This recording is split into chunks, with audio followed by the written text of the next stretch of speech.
Bismillahirrahmanirrahim. Assalamualaikum warahmatullahi wabarakatuh.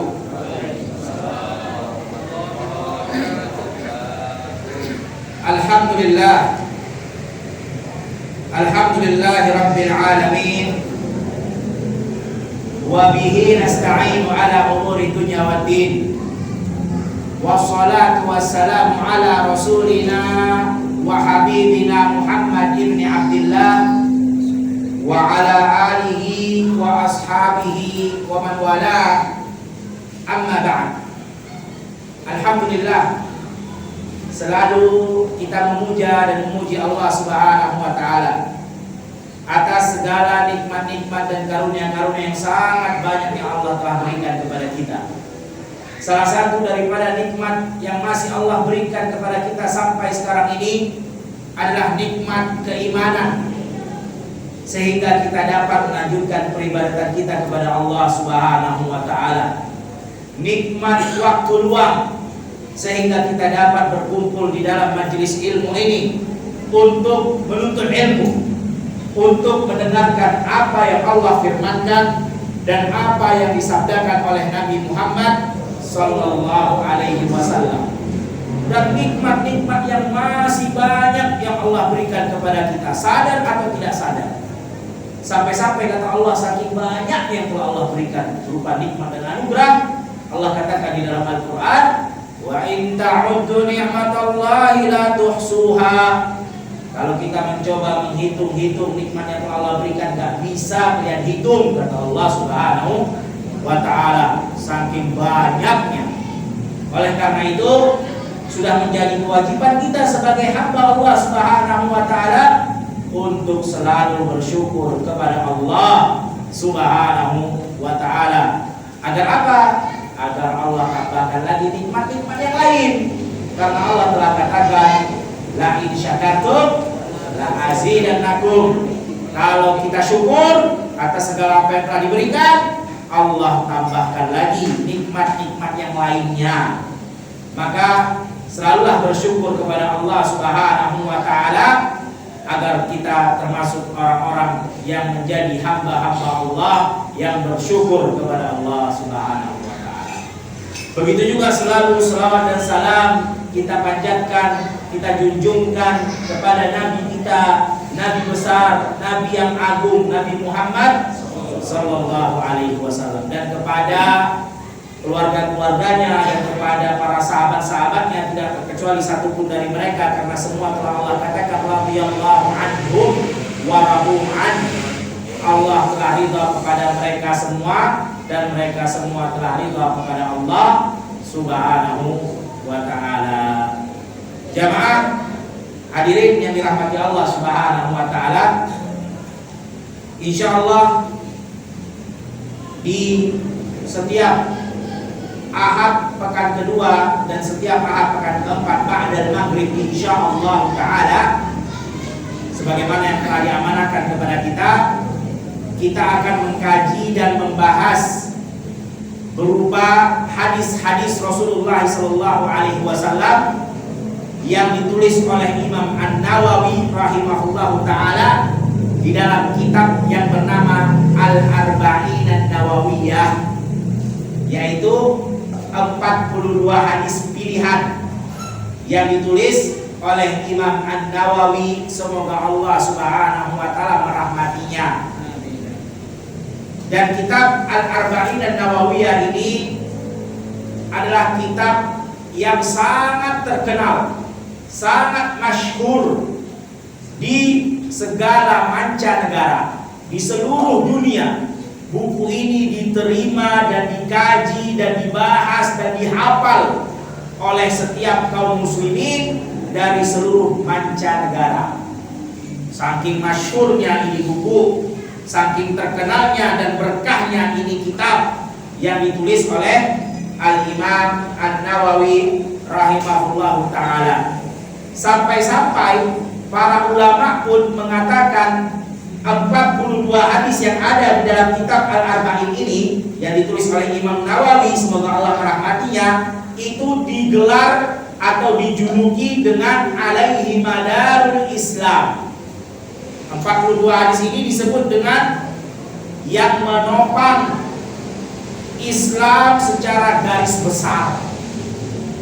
Artinya, bagi siapa yang mempelajari 42 hadis yang ada di dalam kitab Al-Arba'in An-Nawawiyah yang ditulis oleh Imam Nawawi, secara tidak langsung dia telah mempelajari dan memahami Islam secara global.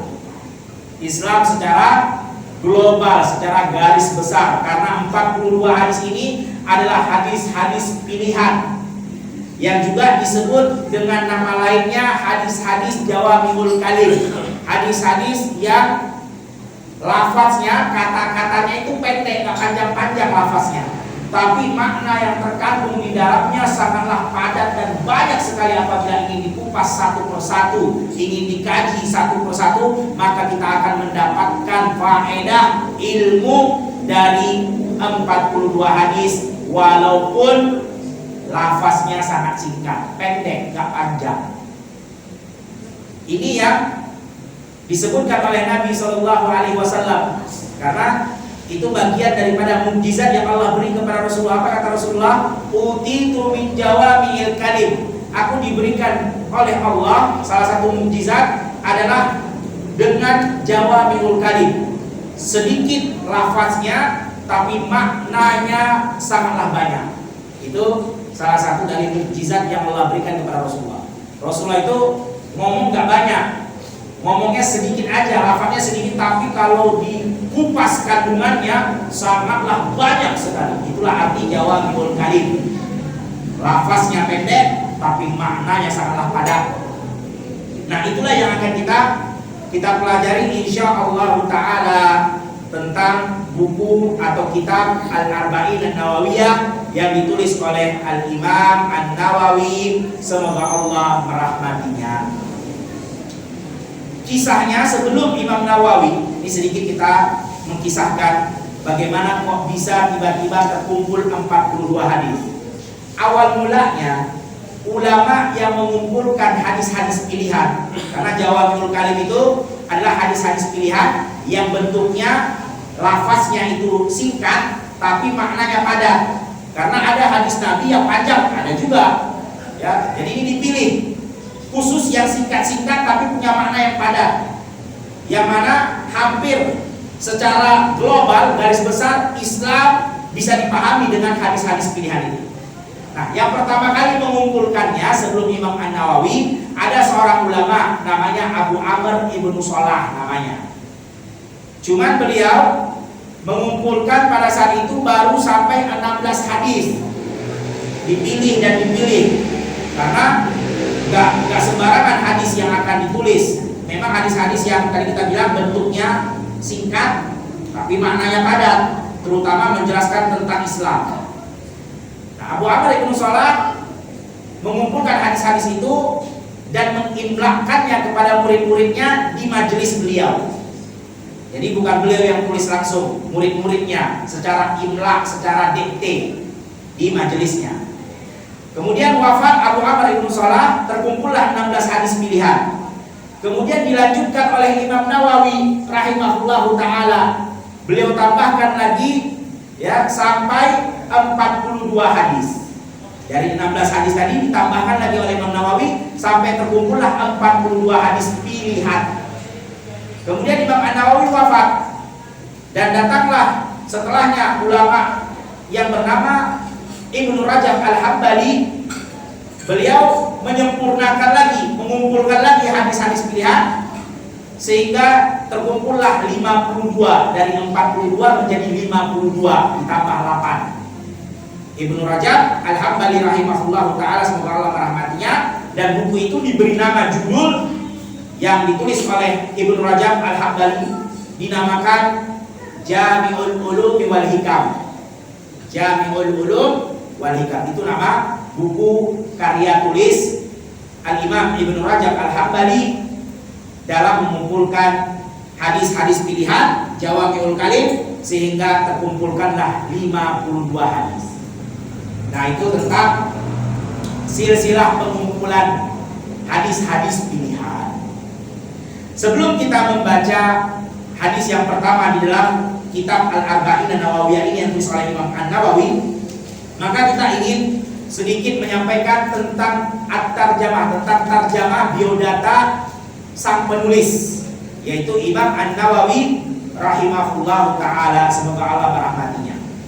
Imam An-Nawawi sudah jelas imam yang terkenal, masyhur, yang diterima oleh segenap kalangan muslimin di seluruh dunia.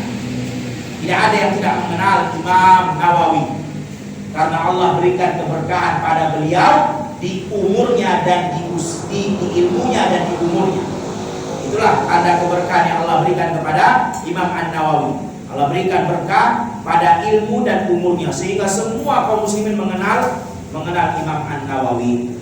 Sehingga kalau kita ingin sampaikan satu persatu tentang biodatanya dari awal sampai akhir secara detail, maka nggak cukup waktu kita dalam satu majelis ini, karena banyak sekali keutamaan yang Allah berikan kepada Imam An-Nawawi. Tapi kita sampaikan secara global, ya, secara garis besarnya yang memang sudah dikenal. Imam An-Nawawi ini nama aslinya adalah Yahya ibnu Syaraf. Nawawi itu nama kampung halamannya, bukan nama dia. Seperti kalau dalam bahasa Arab, kalau kampung halamannya Mekah, maka Al-Makki, berarti orang Mekah. Madani, berarti orang Madinah. An-Nawawi berarti orang Nawa, nama kampungnya. Nama aslinya Yahya bin Syaraf. Nama kunyahnya Abu Zakaria, bapaknya Zakaria. Karena itu nama kunyah dan itu sunnah. Bapak siapa kalau kita punya anak? Ya, anak kita namanya Abdullah berarti Abu Abdullah. Anak kita namanya Umar berarti Abu Umar, dan seterusnya. Ya, Abu itu bapak. Nah, itu nama Imam An-Nawawi rahimahullahu ta'ala. Imam An-Nawawi ini usianya nggak panjang. Dia dilahirkan pada tahun 631 Hijriah dan wafat pada tahun 76 atau 676, sekitar 40 tahun.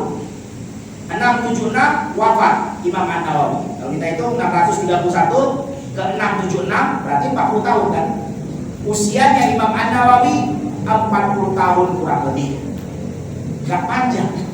Sudah dipanggil oleh Allah Subhanahu wa ta'ala. Dan Imam An-Nawawi adalah orang yang memang sudah semangat belajar ilmu, dan dia sudah menghafal Al-Quran dari semenjak kecil. Bahkan dikenal Imam An-Nawawi tidak mau diajak main semasa waktu kecilnya. Sudah nggak mau dia sia-siakan waktu.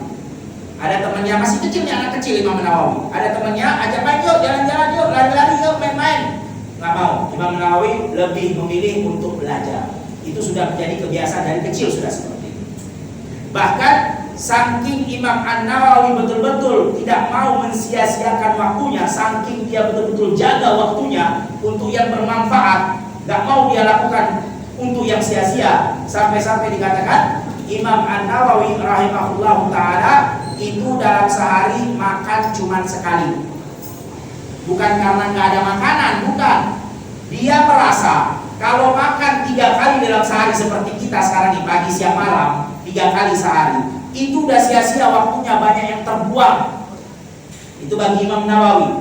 Karena kan makan butuh ngambil piring, ngambil nasi, ngambil lauk, makan, habis makan cuci piring lagi. Nah, itu dikerjakan dalam sehari 3 kali, sia-sia, habis waktu bagi Imam Nawawi. Makanya Imam An-Nawawi kumpulkan makan pagi, makan malam, dikumpulkan jadi satu sekali makan. Udah, karena Imam Nawawi tidak mau mensia-siakan waktunya. Sampai-sampai juga diriwayatkan tentang biografi beliau bahwasanya Imam An-Nawawi itu lebih memilih tidur dalam keadaan duduk daripada terlentang di atas kasur, atau ya terlentang di atas kasur. Lebih milih untuk tidur dalam keadaan duduk daripada tidur di atas kasur. Kenapa? Karena beliau ingin agar mudah bangun. Dan ketika Imam Nawawi tidur dalam keadaan duduk, itu buku memang sengaja ditaruh di depannya. Tujuannya apa? Begitu bangun langsung buku yang pertama kali dilihat. Karena namanya orang yang tidur sambil duduk nggak senyaman orang yang tidur di atas kasur. Kalau di atas kasur memang berat bangunnya, karena nikmat kan, di atas kasur empuk, begitu bangun memang susah. Tapi kalau orang tidur dalam keadaan posisi duduk, kalau di posisi duduk nggak nyaman, sehingga gampang untuk bangun. Sedikit aja bergerak langsung bangun. Nah itu kenapa Imam An-Nawawi alasannya memilih tidur dalam keadaan duduk daripada di atas kasur, biar cepat bangun dan langsung belajar lagi. Itulah biografi tentang Imam An-Nawawi rahimahullahu ta'ala. Umurnya nggak panjang, cuma 40 tahun, tapi Allah berikan keberkahan. Dan kita tahu bahwasanya Imam An-Nawawi memiliki beberapa karya tulis. Contohnya seperti kitab yang akan kita kaji insya Allah pada kali ini, yaitu Al-Arba'in An-Nawawiyah nama kitabnya. Kemudian kita tahu juga Imam An-Nawawi menulis kitab yang tak kalah terkenalnya, tak kalah masyhurnya di kalangan kaum muslimin, namanya kitab Riyadhus Shalihin. Sama, kitab hadis juga, tapi lebih tebal, lebih besar daripada Al-Arba'in An-Nawawiyah. Begitu juga kita tahu Imam An-Nawawi juga adalah seorang imam ahli fiqh mazhabnya Imam Syafi'i. Beliau juga menulis kitab yang berjilid-jilid banyaknya. Namanya adalah Syarhul Muhadzab, tentang fikih mazhab Imam Syafi'i. Begitu juga beliau menulis kitab fikih yang tidak terlalu besar, tidak seperti yang pertama tadi Syarhul Muhadzab, namanya Ar-Rawdah fil Fiqhi, tentang kitabnya Rawdah tentang fikihnya Imam Asy-Syafi'i rahimahullahu ta'ala. Begitu juga beliau menulis karya tulis yang juga berjilid-jilid banyaknya, bukan cuma satu, bahkan 11 jilid yang tentang hadis, yaitu penjelasan tentang hadis Sahih Bukhari yang disebut dengan nama kitabnya Al-Minhaj fi Syarhil Muslim, yang jumlahnya juga berjilid-jilid. Dan banyak lagi lainnya karya tulis Imam An-Nawawi rahimahullahu ta'ala. Bayangkan betapa dikenalnya Imam An-Nawawi, padahal sudah ribuan tahun wafat. Wafatnya tadi kita bilang 676 Hijriah, 676 Hijriah. Sudah berapa sekarang? Sekarang sudah 1442 Hijriah. Ya, sudah lama, tapi tetap dikenang, tetap diketahui, tetap disebut. Bahkan setiap disebut namanya, semuanya pasti mengatakan semoga Allah merahmatinya. Doa. Semoga Allah merahmatinya, doa dari setiap kaum muslimin yang menyebutkan namanya. Nah inilah jamaah sekalian yang dirahmati Allah Subhanahu wa ta'ala. Keberkahan itu bukan dari panjang umur apa pendek. Ini bukan barometer, oh kalau panjang umurnya berarti berkah dia, oh kalau pendek berarti gak berkah. Enggak. Keberkahan itu bukan masalah kamu umurnya panjang atau pendek. Keberkahan itu datangnya dari Allah Subhanahu wa ta'ala, dan kita bisa melihat bagaimana engkau memanfaatkan umur yang Allah berikan. Itulah keberkahan. Makin baik kita manfaatkan umur yang Allah berikan, makin banyak keberkahan yang Allah berikan, walaupun umurnya pendek. Tapi kalau umurnya panjang tapi tak dimanfaatkan untuk hal-hal yang bermanfaat, tidak dimanfaatkan untuk hal-hal yang Allah ridhai, ya sama aja gak ada berkah. Walaupun panjang, maksiat mulu umur sampai 1000 tahun, nggak ada gunanya. Ya, makanya perhatikan sahabat Nabi Shallallahu Alaihi Wasallam. Ada seorang sahabat Nabi namanya Sa'ad bin Mu'adz. Ini nama sahabat Nabi Al-Ansar. Itu juga usianya nggak panjang. Usianya cuma 38 tahun. Muda banget 38 tahun. Sudah dipanggil oleh Allah Subhanahu wa ta'ala. Masuk Islamnya pun nggak lama. Masuk Islamnya cuma 7 tahun. Setelah itu wafat. Cuma 7 tahun bersama Rasulullah, nggak lama. Tapi coba lihat apa yang Allah berikan keberkahan kepada sahabat Mu'adz atau Sa'ad bin Mu'adz. Ya, Sa'ad bin Mu'adz, apa yang Allah berikan keberkahan pada umurnya sahabat tersebut Al-Ansari radhiyallahu anhu.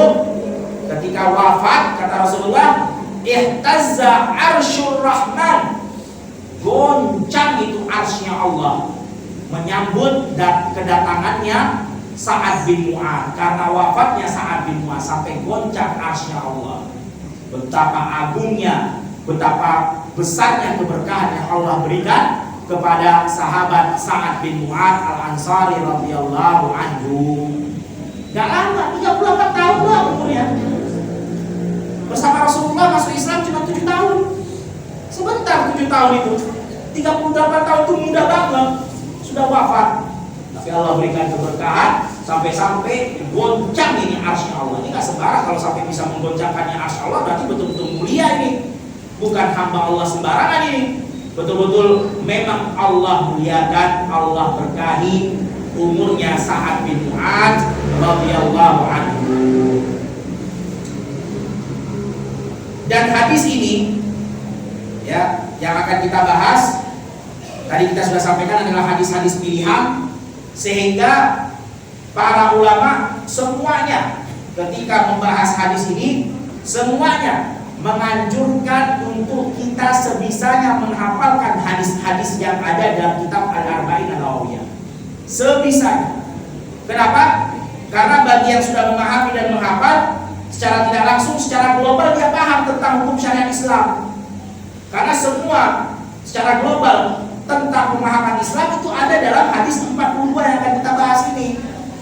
Makanya para ulama menganjurkan sekali sebisanya dihafal. Cuma pertanyaannya, kira-kira kita mau hafal apa kan? Ya insya Allah Ustaz. Cuma nanti prakteknya wallahu a'lam. Ya insya Allah, niat aja. Tapi betul-betul niatnya. Ya, mudah-mudahan dimudahkan oleh Allah Subhanahu wa Ta'ala. Baik, kita bahas hadisnya. Kita masuk ke dalam hadisnya. Kita baca hadis yang pertama. Qala al-Imam An-Nawawi rahimahullahu ta'ala, berkata Imam An-Nawawi semoga Allah merahmati. Al-hadisul awal, hadis yang pertama. An Amiril Mu'minin Abi Hafsin Umar bin Al-Khattab radhiyallahu ta'ala anhu qala sami'tu Rasulullah sallallahu alaihi wasallam yaqul innamal a'malu binniyat wa innamal likulli imri'in ma nawa. Hadis yang pertama dari Amirul Mukminin Abu Hafsin Umar ibn Khattab semoga Allah meridhoinya, berkata, aku mendengar Rasulullah Shallallahu Alaihi Wasallam bersabda, sesungguhnya setiap amalan-amalan tergantung pada niat-niatnya, dan setiap orang akan mendapatkan apa yang dia niatkan. Faman kanat hijratuhu ila Allah wa rasulihi fa hijratuhu ila Allah wa rasulihi, wa man kanat hijratuhu lidunya yusibuha aw imra'atin yankihuha fa hijratuhu ila ma hajara ilaihi. Siapa yang hijrahnya niatnya karena Allah dan Rasul, maka dia akan hijrah kepada Allah dan Rasul. Siapa yang niat hijrahnya karena dunia atau isinya atau wanita yang akan dia nikahi, maka dia akan hijrah kepada hal yang dia niatkan. Rawahul Imamul Muhadditsin Abu Abdullah Muhammad bin Ismail bin Ibrahim bin Mughirah bin Bardisbah Al-Bukhari Al-Jufi. Dan hadis ini diriwayatkan oleh Imam Bukhari dan Imam Muslim. Imam Bukhari dan Imam Muslim. Hadis yang pertama ini nomor 1 di dalam kitab Al-Arba'in An-Nawawiyah. Begitu juga ditulis hadis yang pertama di Sahih Bukhari dan juga di Sahih Muslim. Jadi ini bukan hadis pertama dalam kitab Arba'in doang, tapi juga dalam kitab Sahih Muslim dan juga Sahih Bukhari. Nomor 1 juga. Hadis ini berbicara tentang niat. Kita akan membahasnya apa-apa yang disampaikan oleh para ulama tentang faedah-faedah yang ada di dalam hadis yang pertama. Rasulullah mengatakan innamal a'malu binniyat, sesungguhnya amalan-amalan itu tergantung niatnya. Rasulullah SAW mendatangkan kata al-a'mal. Al-a'mal ini bahasa Arab dan dia kata jamak yang menunjukkan lebih daripada 2. Kata tunggalnya amalun. Nah, apa faedahnya? Faedahnya Rasulullah mendatangkan kata jamak untuk menunjukkan berarti bukan hanya satu perbuatan, tapi seluruh amalan. Bukan cuma satu jenis, seluruh amalan masuk ke dalamnya. Seluruh amalan tergantung niatnya. Karena kita tahu amalan ibadah dalam Islam ini bermacam-macam, bukan satu macam. Ada namanya amalan dengan pikiran. Ada seseorang yang memakai pikirannya, memakai kepintarannya untuk memikirkan apa? Memikirkan tentang kebaikan untuk Islam. Contohnya, gimana caranya dia berpikir dengan kepintarannya, gimana caranya agar yatim piatu semuanya bisa disantuni dan bahagia, nggak ada yang kelaparan. Dia pikir gitu gimana caranya, prosesnya gimana, cara ngaturnya sehingga semua dapat santunan. Itu juga amal itu amal. Dia beramal dengan kepintaran dan pemikirannya. Atau dia pikir gimana caranya janda-janda baik yang tua maupun yang muda, jangan yang muda doang ya, yang tua juga. Ini kalau udah ngomong janda, muda banget pikirannya. Tua juga. Yang muda dan yang tua, gimana caranya bisa diayomi? Biar mereka bisa bahagia. Dipakai itu pemikirannya. Itu amal. Itu amal, itu ibadah. Karena ibadah itu apa kata para ulama? Salah satunya Ibnu Taimiyah rahimahullah taala. Ibadah itu ismun jami' li kulli ma yuhibbullah wa yarda. Ibadah itu satu nama yang di situ ya, atau ibarat ungkapan yang di situ ada kecintaan dan keridhaan Allah. Nah, kalau kita berpikir untuk Islam, untuk kebaikan Islam, Allah suka, berarti namanya ibadah. Walaupun pakai pikiran. Nah, itu amal, pikiran. Masuk ke dalam ini hadis yang pertama. Contohnya lagi macam yang lain, amal yang lain seperti perbuatan ya, atau ucapan. Ucapan juga termasuk amal. Berucap dengan ucapan yang baik. Bahkan kata Allah Subhanahu wa taala, "Ma yalfidu min qaulin illa ladaihi raqibun atid." Tidak ada satu ucapan pun yang keluar kecuali di situ ada malaikat raqib dan malaikat atid yang mencatat. Makanya jamaah, gunakan ucapan kita dengan hal-hal yang baik-baik. Jangan sembarangan ucap. Tercatat semua itu. Ada malaikat raqib atid mencatat yang baik dan buruk. Maka gunakan, manfaatkan sebaik-baiknya ucapan kita, ucapan yang baik. Jangan sembarangan nyoplos, jangan sembarangan ucapin kecatat. Karena itu amal, itu ibadah. Contohnya lagi, amal jenis yang lain seperti perbuatan. Kalau tadi ucapan, ini perbuatan. Contohnya seperti apa? Senyum. Senyum itu amal. Karena Allah suka kalau kita senyum kepada saudara kita. Makanya kata Nabi Shallallahu Alaihi Wasallam, la tahkiranna minal ma'rufi syai'an walau an talqa akhaka biwajhin talid. Jangan pernah ngeremehin kebaikan sedikit pun, walaupun cuma senyum di hadapan wajah saudaramu. Kan sepele, senyum di hadapan wajah saudara kita, senyum ketemu assalamualaikum, senyum sepele, tapi itu kebaikan, jangan kau sepelekan. Artinya jangan kau tinggalkan, jangan kau remehkan. Itu kebaikan, itu amal ibadah masuknya kalau kita kerjakan. Senyum. Nah, semua itu, mau pikiran, mau ucapan, mau perbuatan, semua masuk ke dalam hadis yang kita baca tadi, tergantung niatnya. Tergantung niatnya. Contohnya, tadi kita bilang senyum kan amal ibadah kan. Senyum kepada saudara kita amal ibadah kan. Bahkan gak boleh diremehkan, gak boleh ditinggalkan. Tapi itu semua tergantung niat. Niat itu yang menentukan dia dapat pahala atau dapat dosa. Contohnya karena senyum macam-macam jenisnya nih. Senyum walaupun ibadahnya sama senyum, tapi dia macam-macam tujuan dan maksudnya. Ada orang senyum karena memang lillahi, karena untuk Allah. Dia senyum kepada saudaranya kan Allah yang suruh. Senyum, ibadah, pahala. Niatnya memang karena Allah. Ada orang senyum ngejek. Ada kan? Itu ngejek, itu menghina saudaranya, dosa. Karena apa? Karena niatnya memang senyum, perbuatannya sama, tapi niatnya menghina orang. Kan ada orang itu senyum-senyum merendahkan gitu.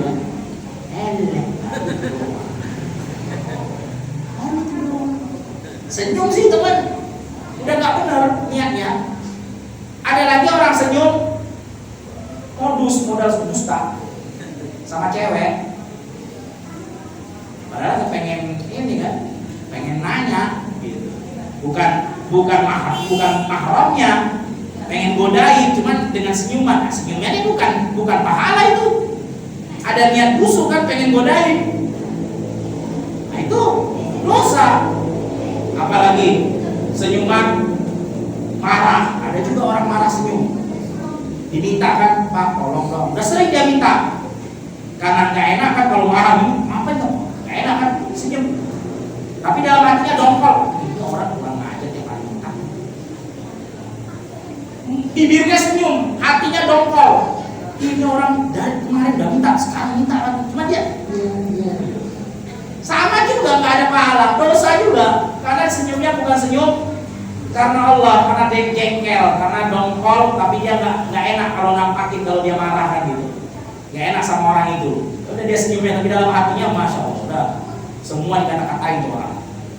Nah ini maksudnya amalan tergantung niat-niat. Makanya kata Rasulullah, bin niat.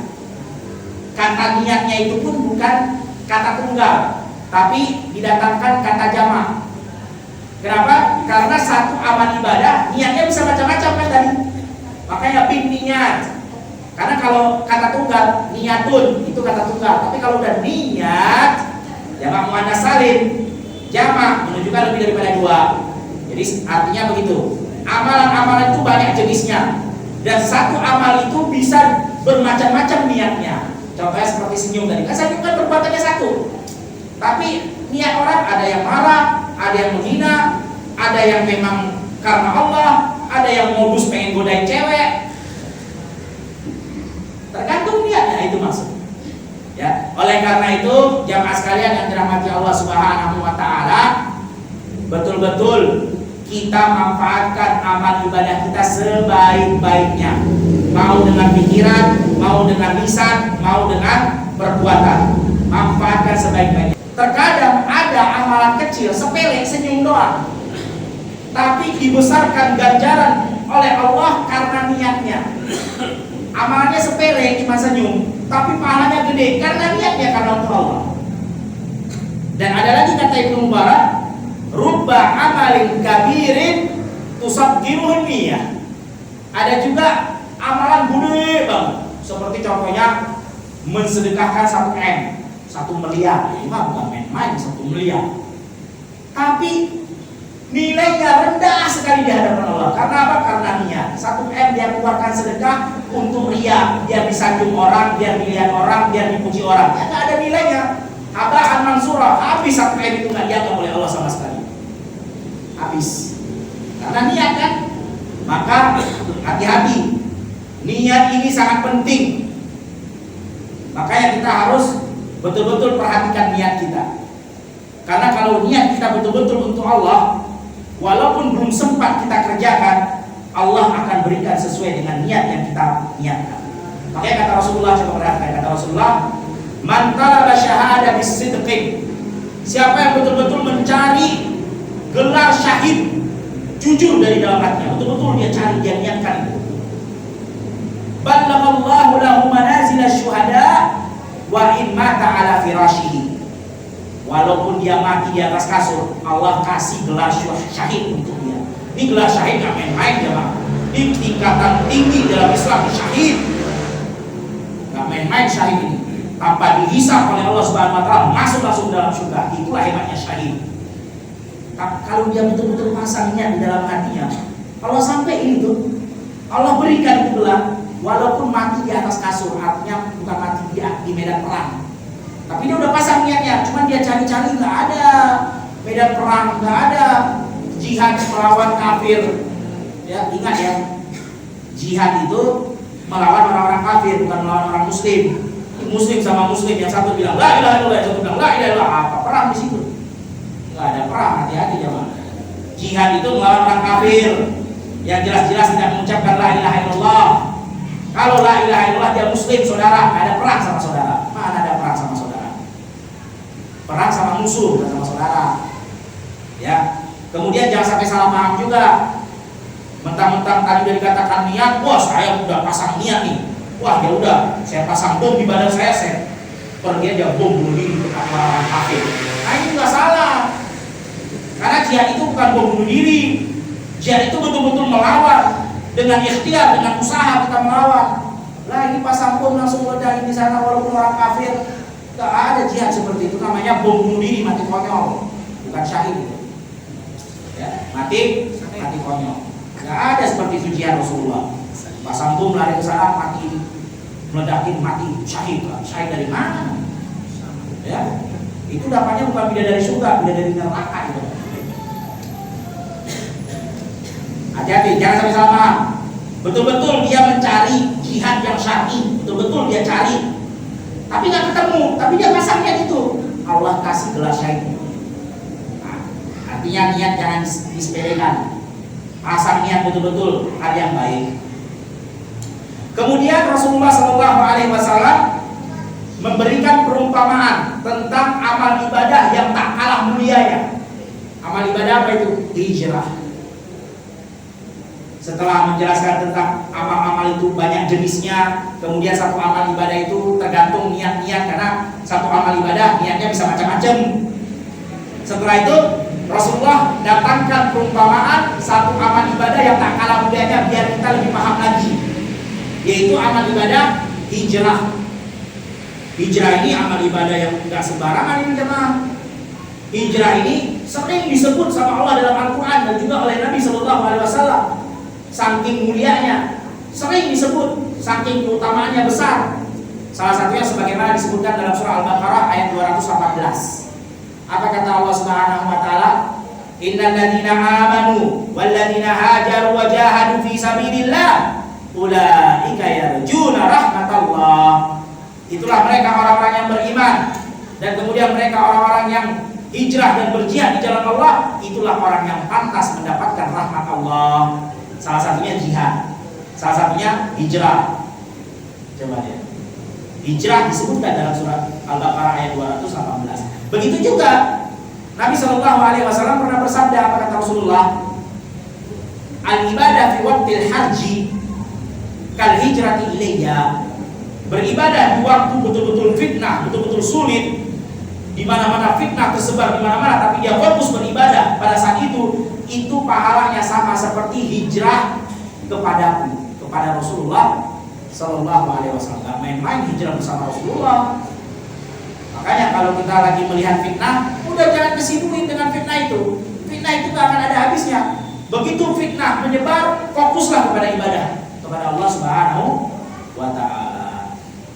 Nah itu jamaah, hijrah adalah amal ibadah yang mulia, gak sembarangan. Dia salah satu amal ibadah yang Allah agungkan, hijrah. Nah, hijrah itu apa sih? Ya kan? Nah, hijrah itu pengertian secara bahasa, hijrah artinya at-tarku. At-tarku itu apa? Meninggalkan. Hijrah itu bahasanya meninggalkan. Nah, istilah syariatnya apa? Karena kan definisi itu ada definisi bahasa, ada definisi syariat. Ketika kita ingin melaksanakannya, maka ambillah definisi syariat, jangan definisi ibadah. Jangan definisi bahasa. Karena banyak orang salah paham, hati-hati. Itu definisi bahasa hanya untuk mendekatkan gambaran dan pemahaman doang, bukan untuk dipraktekkan. Yang dipraktekkan definisi syariat. Makanya orang-orang liberal tuh mereka mengatakan apa? Sholat itu nggak usah gerak, cukup doa dalam hati. Karena sholat definisi bahasanya doa. Tapi kalau ketika kita ingin mengamalkan, jangan ambil definisi bahasa, definisi syariat. Definisi syariat, sholat itu apa? Gerakan yang sudah diatur, yang dimulai dari takbiratul ihram dan berakhir dengan salam. Itu sholat. Ini diambilnya definisi bahasa. Oh doa, udah cukup. Namanya orang sholat nggak usah gerak, cukup aja dalam hati mengingat Allah. Iling gusti. Nah itu kalau orang-orang yang liberal. Ingat Tuhan dalam hati, kemudian berdoa, udah kelar, itu namanya sholat. Ya. Nah, hijrah bahasanya meninggalkan. Definisi syariatnya apa hijrah? Yaitu dua, berpindah dari tempat ke tempat yang lain, atau berpindah dari satu amalan ke amalan yang lain. Ada dua definisi syariatnya. Yang pertama, berpindah dari tempat ke tempat yang lain, dari satu tempat ke tempat yang lain. Yang kedua, berpindah dari satu amalan ke amalan yang lain. Sesuai dengan bahasa ini, meninggalkan. Itu meninggalkan satu tempat ke tempat yang lain. Yang kedua, meninggalkan satu amalan menuju ke amalan yang lain. Itulah namanya hijrah. Contohnya, hijrah meninggalkan satu tempat ke tempat yang lain. Ini terbagi dua. Ada yang dia tinggalkan dari tempat yang penuh kekhawatiran menuju ke tempat yang aman. Jadi definisi syariat hijrah yang pertama, meninggalkan satu tempat menuju ke tempat yang lain. Ini kebagi dua, bercabang bagi dua. Satu, tempat yang dimaksud adalah tempat yang penuh rasa takut menuju kepada tempat yang penuh dengan rasa aman.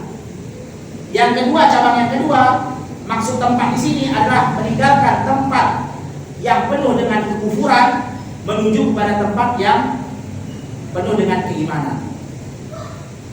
Ya, atau bisa kita bilang tempat yang yang itu kekufuran menuju kepada keimanan. Kemudian tadi yang kedua, hijrah yaitu meninggalkan satu amalan menuju ke amalan yang lain. Nah, inilah yang disebut oleh Nabi Shallallahu Alaihi Wasallam, al-muslim man salima muslimuna min lisanihi wa yadihi, wal muhajir man hajara amma nahallahu anhu. Muslim itu adalah orang yang selamat muslim yang lain dari tangan dan lisannya. Dan seorang muhajir itu adalah orang yang meninggalkan apa yang Allah larang kepadanya. Itu namanya muhajir. Sehingga itu yang banyak dipakai definisi di zaman kita sekarang ini.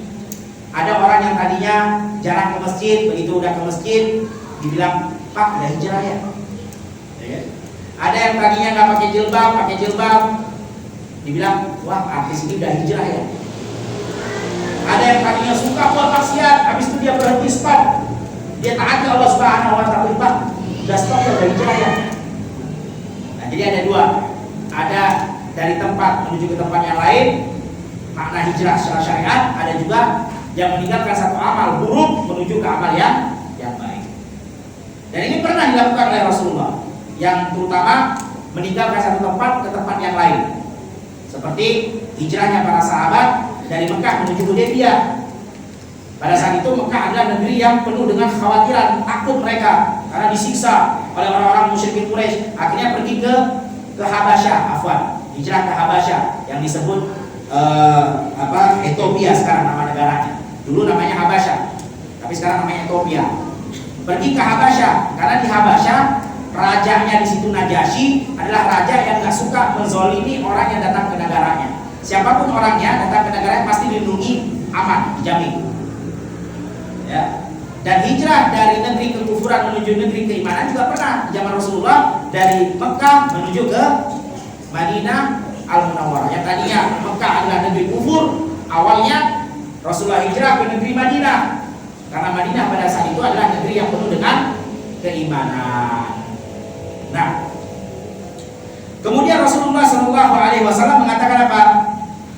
Siapa yang hijrahnya untuk Allah dan Rasul, dia hijrah untuk Allah dan Rasul. Siapa yang hijrahnya untuk dunia dan isinya atau wanita yang akan dia nikahi, maka dia akan hijrah kepada hal tersebut. Nah, ini menunjukkan apa tadi yang kita bilang sampaikan di awal tadi. Hijrah itu amal mulia kan? Hijrah itu amal yang diagungkan bukan? Karena disebutkan dalam Al-Quran dan hadis. Nah, amal yang mulia dan diagungkan itu orang yang ngelakuinnya bermacam-macam, tergantung niatnya. Sama seperti kita sholat. Sholat kan satu amal ibadah, gerakannya sama kan? Takbiratul ihram, Allahu Akbar, Bismillah, liman hamidah, bacanya sama, Al-Fatihah, salamnya sama, Assalamualaikum, Assalamualaikum, sama kan? Assalamualaikum warahmatullahi, Assalamualaikum warahmatullahi, sama. Tapi pahalanya belum tentu sama, tergantung niat. Bisa jadi dia sholatnya niatnya biar dilihat orang, biar dipuji orang. Apalagi mungkin di belakangnya ada orang yang dia hormati, mungkin pejabatnya atau kiai. Waduh, di belakang saya nih jadi imam dia kan, belakang saya ini pejabat nih. Kalau cuma pelomahan mah remeh, ganti Al-Baqarah biar panjang dikit. Nah, udah mulai niatnya, berarti pahalanya pun beda dengan yang betul-betul lihat untuk Allah Subhanahu wa Ta'ala. Ini yang ingin dijelaskan oleh Rasulullah. Lihat tuh, hijrah amalan yang agung dan mulia disebut-sebut dalam Al-Quran, tapi jangan dianggap sama pahala orang yang ngerjain. Tergantung niat. Yang niatnya untuk dunia, dan dunia ini jamaah rugi kalau kita niat untuk dunia. Dunia ini ad-dunya itu bahasa Arab, diambil dari kata tunggalnya Dunu itu artinya qarib, dekat. Emang betul dunia ini kata Rasulullah apa? A'maru ummati ma baina 60 ila 70 wa qalilun ma tajawaza an dzalik. Umur kita ini, umat Nabi Muhammad ini antara 60 sampai 70, ada yang lebih Ustaz sampai 100 betul, tapi kata Rasulullah itu sedikit. Kalau ada yang lebih itu pengecualian. Enggak semua orang. Kebanyakan 60-70 dipanggil oleh Rasulullah. Segitulah dekatnya dunia, cuma 60-70 tahun. Sekarang aja kita udah gak berasa nih. Mungkin antum lebih dari 40 umurnya. Kalau anak umurnya 40, artinya tinggal 20 tahun lagi. Nah kalau yang sudah 50 artinya 10 tahun lagi. Yang sudah 60 ya siap-siap aja lah.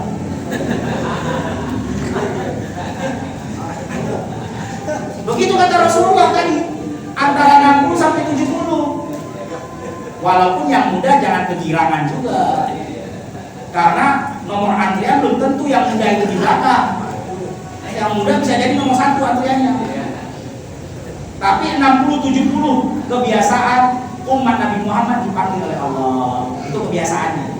Walaupun juga nggak sedikit orang yang dipanggil masih umur 20 tahun, banyak juga. Tapi kebiasaannya 60 sampai 70. Maka siap-siap jemaah.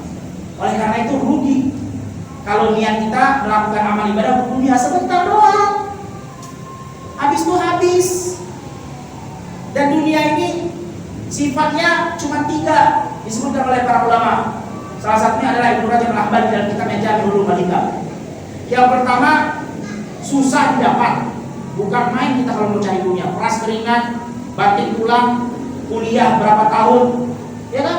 Biaya banyak untuk cari dunia, susah dapatnya. Begitu sudah didapat nggak sempurna. Udah susah, begitu dapat nggak sempurna. Makanya orang nggak ada puas-puasnya dengan dunia karena dunia nggak sempurna. Kalau sempurna pasti dia puas. Karena nggak sempurna dia nggak puas. Lagi karena nggak sempurna. Itu sifat yang kedua. Sifat yang ketiga, cepat habis, susah dicari, cepat habis. Tahu-tahu udah nggak tahu kemana. Yang dimakan jadi kotoran, yang dipakai lama-lama hilang karena sudah habis expirednya kan gitu. Habis, nggak sempurna.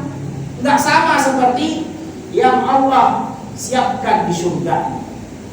Mala ainu ra'at, wala udhunu sami'at, wala qadra ala qalbi bashar. Itu sifatnya. Nggak pernah kelihatan mata oleh manusia, nggak pernah kedengaran oleh telinga manusia, nggak pernah terbetik di hati manusia. Saking gedenya kenikmatan, kelezatan yang Allah siapkan di surga, nggak pernah terbayang, tak ada duanya di dunia. Itulah nikmat yang Allah siapkan. Makanya, wa ma 'indallah khairun wa abqa. Apa yang ada di sisi Allah itu yang paling baik dan paling kekal udah. Nah, jangan rugi jemaah. Dunia cuma sebentar, 60-70. Kemudian kata Rasulullah, coba lihat, siapa yang niatnya karena dunia dan wanita. Nah ini hati-hati juga nih. Ya, sering sekali dalam hadis bahkan dalam Al-Quran itu disandingkan tentang fitnah dunia dan fitnah wanita karena sama-sama kuat. Jangan dikira wanita mah gampang. Itu sering digandengkan berbarengan sebutannya karena sama-sama kuat. Itu yang dijelaskan oleh para ulama. Makanya disebutkan oleh Nabi Shallallahu Alaihi Wasallam, fattaqud dunya wattaqun nisa. Hati-hati dengan dunia dan hati-hati dengan wanita karena sama-sama gede. Bahkan kata Rasulullah, fa inna awwala fitnah bani Israil kanat fin nisa. Karena yang pertama kali menjerumuskan Bani Israel itu adalah fitnah wanita. Terjerumus hancur mereka karena wanita. Hati-hati.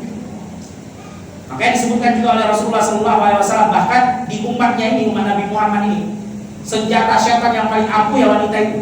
Makanya kata Rasulullah, al-mar'ah awrah, idza istakhrajat istashrafahat syaitan. Wanita itu awrah. Kalau dia keluar, syaitan akan menghiasinya untuk menjadi senjata yang ampuh, tak pernah meleset. Itu wanita, ya. Senjata ampuhnya syaitan untuk menggoda laki-laki dan gak pernah meleset senjata itu. Tepat sasaran, ampuh, mandraguna. Ada tidak? Nah, itu maksud kenapa digandengkan dunia dengan wanita. Mungkin kita sambung sedikit dari beberapa faedah yang tadi sempat terputus karena masuknya waktu sholat isya. Sedikit kita berikan faedah mungkin 5 menit, 10 menit. Kemudian setelah itu kita jadikan sesi tanya jawab. Bagi yang ingin bertanya, pada tafadhol kami persilakan. Faedah yang ingin kita sampaikan dari pembahasan hadis tadi, hadis yang pertama tentang niat, maka para ulama semua sepakat bahwasannya niat itu hukumnya wajib, dan niat itu mereka sepakat ada di dalam hati. Nah, ini yang disepakati oleh para ulama. Niat itu hukumnya wajib dan niat itu ada di dalam hati. Kemudian mereka berselisih tentang apa? Tentang bagaimana kalau niat itu dibentukkan dengan kata-kata. Mereka sepakat dalam hati kan, dan mereka sepakat hukumnya wajib. Karena tadi amalan tergantung niatnya. Kalau niatnya bukan untuk Allah, maka batal. Karena salah satu syarat diterimanya amal ikhlas dan juga mutaba'ah. Nah, gimana kalau niat yang di dalam hati itu dikeluarkan dengan kata-kata, yaitu dilafazkan? Nah, ini yang mereka berselisih. Ulama mutaakhirin yang mereka menisbatkan diri kepada mazhab Imam Syafi'i, ulama Syafi'iyah. Nah, ini bedakan jamaah. Kalau dalam buku fikih dikata ulama Syafi'iyah, artinya ulama yang mengikuti mazhab Syafi'i. Beda kalau dikatakan Imam Syafi'i. Ya, kalau Imam Syafi'i orangnya langsung. Tapi kalau ulama Syafi'iyah berarti ulama yang mengikuti mazhab Syafi'i. Sama seperti Muhammadiyah. Muhammadiyah itu artinya orang ikuti Nabi Muhammad. Tapi kalau Nabi Muhammad ya orangnya langsung. Muhammad orangnya langsung. Muhammadiyah pengikut Nabi Muhammad. Imam Syafi'i orangnya Syafi'i. Syafi'iyah pengikut Imam Syafi'i. Nah, pengikut Imam Syafi'i, ulama pengikut Imam Syafi'i yang disebut dengan ulama Syafi'iyah. Dan itu di akhir zaman, artinya bukan di zamannya Imam Syafi'i, bukan. Akhir-akhir zaman yang mendekati zaman-zaman kita sekarang ini, itu mereka mengatakan mustahab, disenangi kalau memang dia mengeluarkan niat yang ada dalam hati tadi dengan kata-katanya, yaitu ucapan, dilafazkan. Mustahab ya, disenangi, mustahab, bukan diwajibkan, bukan, disenangi kalau seandainya dia mengeluarkan itu. Nah, dalam rangka apa kata mereka? Dalam rangka untuk menguatkan bagi yang belum kuat, yaitu bagi orang yang masih ragu-ragu, dimantapkan dengan itu, dengan ucapan. Nah, itu tujuannya. Disenangi bagi orang yang masih ragu-ragu, diucapkan.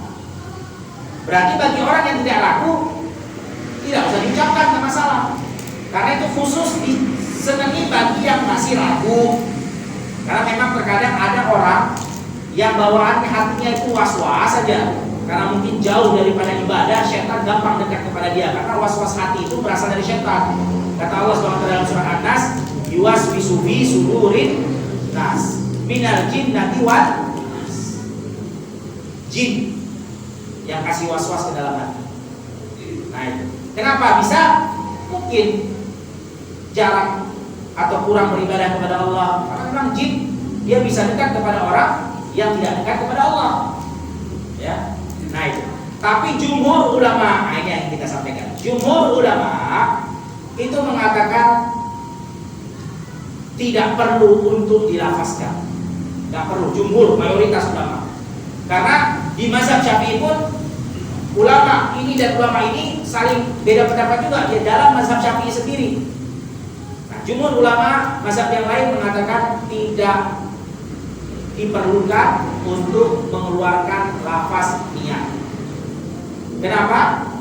Karena orang tanpa mengucapkan pun orang sudah tahu. Contohnya, kita tadi azan dari rumah pakai kupiah, pakai baju koko, pakai sarung, azan isya, keluar dari rumah, lewat rumah tetangga. Tetangga langsung bilang, "Pak, mau ke masjid ya?" Loh, kok tahu? Coba lihat. Padahal kita nggak ngucapin kan? Orang udah tahu niat dalam hati, kelihatan orang udah waktunya azan, pakai koko, pakai peci, nggak mungkin mau ke sawah. Ya kan? Kelihatan niatnya dari dalam hati, nggak usah diucapkan pun kelihatan. Nah itu kata para ulama, jumhur yang rajih, yang kuat, tidak perlu diucapkan. Nah jadi intinya bagi yang masih ngerasa was-was tidak apa-apa dia mengucapkan, berarti dia mengikuti sebagian ulama Syafi'iyah, pengikut Imam Syafi'i sebagian, bukan semua. Bagi yang tidak mengucapkan berarti dia mengikuti mayoritas ulama yang mengatakan tidak perlu, karena mereka semua asalnya tadi sepakat semua dalam hati dan hukumnya wajib. Kemudian jamaah sekalian yang dirahmati Allah Subhanahu wa taala, bagi yang melaksanakan melafazkan niat juga jangan kelewatan. Karena tadi kita udah bilang hukumnya disenangi bagi yang ragu, bukan diwajibkan. Karena sekarang yang jadi permasalahan, yang jadi pertanyaan dan diminta pertanggungjawabkan yang mengatakan wajib. Nah ini harus ada dalilnya. Sehingga berapa kali kita jumpai orang-orang yang kita kasihan kepadanya ketika dia mau ibadah. Saya pernah ketika masih belajar di Mekah di Ummul Qura, biasanya kita mahasiswa kalau ada waktu kosong pasti diminta tolong untuk membimbing jamaah umroh. Kalau lagi tidak belajar, lagi longgar, bisa nggak bimbing jamaah umroh yang dari Indonesia? Nah saya sendiri ketika membimbing itu, kita sudah mau di depan Ka'bah ini, sudah perjalanan begitu jauh dari Indonesia menuju ke Arab Saudi, biaya yang begitu banyak dari Indonesia ke Arab Saudi, depan Ka'bah sudah tiba. Kita sudah siap mau tawaf. Begitu kita mau masuk ke dalam lingkaran tawaf Ka'bah, ternyata ada dua orang bapak ibu udah tua sepuh duduk di belakang nggak mau jalan. Ya, kita tanya, Pak, Bu, ayo ini kita rombongan bareng-bareng, kita udah mau jalan. Bentar dulu nak. Kenapa? Belum hafal niatnya. Inna lillahi wa inna ilaihi raji'un. Siapa yang bilang wajib? Gak ada yang mengatakan wajib satu, mustahab bagi yang was-was. Lah bapak ibu sudah jauh-jauh datang dari Indonesia, biaya banyak, orang sudah tahu, kadang juga diundang kakek miskin, anak yatim sebelum berangkat umroh. Kan itu udah tahu orang bapaknya yang mau umroh, apalagi? Masya Allah, bikin susah orang. Jangan, itu nggak ada itu. Apalagi ditambah-tambah, sudah lagi katakan wajib, ditambah-tambah harus sedetak dengan hati. Ucapan tadi itu katanya harus sama dengan detakan hati. Tek, satu kata, tek, dua kata. Sehingga banyak kita lihat Allah batal, Allah batal. Begitu imam sudah rukuk, Allahu Akbar. Gimana itu ajarannya satu detakan hati? Gak ada. Kalau ada kita kerjain, kan agama ini sudah sempurna, gak usah kita tambah-tambahin, gak usah kita kurang-kurangi. Dan itu menyusahkan jemaah. Allah sudah mengatakan la yukallifullahu illa wus'aha. Dalam agama ini tidak ada yang dibebani kecuali apa yang kita mampu. Yang kita nggak mampu nggak ada Allah bebankan kepada kita. Allah itu maha pengasih dan maha penyayang, tahu kemampuan hambanya. Gimana cara Allah sedetak dengan hati? Gak sholat-sholat lah jadinya. Yang lucunya begitu imam sudah rukuk baru jadi itu. Nah itu jamaah. Kemudian para ulama yang mengatakan mustahab juga itu untuk dirinya, bagi yang was-was, bukan untuk diri orang lain ya. Sehingga ketika kita melafazkan nggak usah kenceng-kenceng suaranya, karena orang di sebelah juga nggak butuh. Orang sebelah mungkin udah mapan hatinya, cuma kita doang masih was-was. Kadang ada yang begitu niatnya, masya Allah sampai kedengaran kiri kanan sampai belakang. Usolli arba. Yang di sebelah, udah tahu di sholat zuhur, nggak usah lagi bilang, ya kan? Udah tahu. Itu untuk diri kita, berarti ya dalam hati aja. Kalau memang dia mengikuti sebagian ulama Syafi'iyah, ya. Nah ini memang perkara yang nggak usah kita ributkan, ya sudah. Yang melafazkan berarti dia ngikutin sebagian ulama Syafi'iyah. Tapi tadi jangan dibilang wajib, karena tidak ada kewajiban kecuali Allah akan sebutkan dalam Al-Quran dan hadis. Dan jangan sampai menyusahkan diri sendiri, karena Allah tidak pernah membebani kepada hambanya yang dia tidak sanggup. bukan untuk orang lain. Berarti cukup untuk diri sendiri, nggak usah dikenceng-kencengin. Karena kalau kita kencang-kencangin, nanti dijawab sama orang. Usolli fardhu dhuhri arba'a rakaatin makmuman, dia udah tahu itu makmum bukan imam bukan.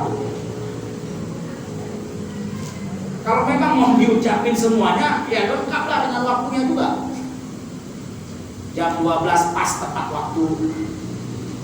Lah ini waktunya nggak ada. Kalau memang istrinya, nah itu nggak ada, jangan. Tidak ada periwayatan sama sekali mengucapkan seperti itu, cuma buat-buatan aja bagi orang yang was-was, dan hukumnya mustahab, ya, jangan. Dan sudah disebutkan oleh Nabi apa? Kata Rasulullah, wa khairul huda huda Muhammadin sallallahu alaihi wasallam. Sebaik-baiknya petunjuk adalah petunjuk Rasulullah. Karena Rasulullah yang paling paham tentang ibadah, Rasulullah yang paling mantap udah kalau ibadah kepada Allah. Dialah yang kita contoh. Dan Rasulullah nggak pernah buat seperti itu. Karena kalau Rasulullah pernah buat seperti itu, usolli fardhu dhuhri arba'ah, pasti sudah disampaikan di dalam hadis-hadis semuanya. Ya. Tapi tidak ada. Berarti itu bukan bagian daripada yang dicontohi oleh Rasulullah. Tapi kalau tetap dia mau mengikuti, ya syaratnya begitu. Jangan dikatakan wajib, jangan membebani diri, kemudian tidak perlu keras-keras karena itu untuk diri sendiri, bukan untuk diri orang lain. Ya, wallahu a'lam bishawab. Itu yang mungkin bisa kita sampaikan pada pertemuan kajian kita pada kali ini. Hadis yang pertama yaitu bercerita tentang niat. Wallahu a'lam bishawab. Atau sebelum kita tutup majelis, mungkin ada yang ditanyakan, boleh tafadhol. Kalau ada yang bertanya, kami persilahkan. Masykuran.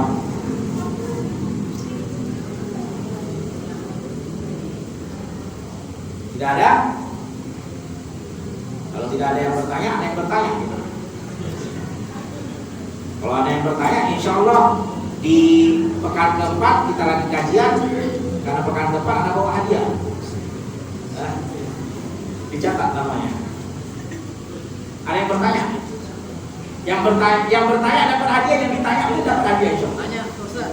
Dapat barakallahu fiik. Lagi bab niat. Ya, silakan. Tentang di masyarakat itu ada beberapa pemahaman nih. Ketika mau saum itu pas mau imsak itu, setelah ada tanda imsak, kalau ada yang memperbarui niat untuk saum besok, ada yang niatnya itu diucapkan ketika habis sholat tarawih bareng-bareng. Nah, mohon penjelasan. Baik, pertanyaannya tentang masih niat, khususnya niat Ramadan. Pertanyaan yang bagus, barakallahu fiik. Semoga Allah Subhanahu wa taala melipat gandakan kebaikan yang bertanya. Amin ya rabbal alamin. Tentang niat, khususnya puasa Ramadan. Tadi kita sudah bilang, semua sepakat ulama niat itu wajib dan niat itu dalam hati, itu hukum asalnya mereka sepakat. Ya. Nah, untuk bulan Ramadan memang betul disebutkan oleh para ulama dianjurkan di malam hari sebelum kita tidur untuk meniatkan puasa Ramadan. Tapi itu diperselisihkan. Ada sebagian mengatakan begitu, ada yang mengatakan cukup di hari pertama. Karena hari pertama sudah mewakili sampai 30 hari. Ada yang lagi mengatakan di malam hari sebelum tidur. Kenapa tujuannya? Agar ketika dia terbangun, kalau dia terbangun tiba-tiba waktu sahur sudah lewat, maka dia sudah niat puasa. Sudah niat puasa, itu tujuannya. Cuman ya tadi kita bilang, untuk melafazkan tidak ada contohnya, karena niat semua